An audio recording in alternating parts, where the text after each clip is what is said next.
اللهم صل وسلم وبارك على سيدنا محمد وعلى آله وصحبه أجمعين. تعالي نقولك كده نبتدي ازاي نستعمل الكتاكيت أول ساعتين إن شاء الله بإذن الله.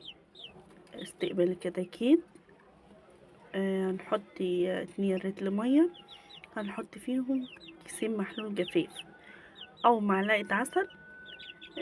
بس أفضل يعني إن عادي مفيش مشكلة إن تحطي سكر، بس يعني مش محبة على القلب ان انت تحط لهم سكر.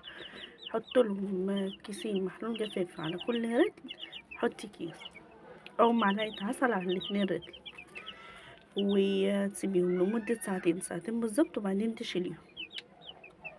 بس مبتديش خلطات دلوقتي، انا ببتدي خلطات بعد عمر اسبوع من الكتكوت.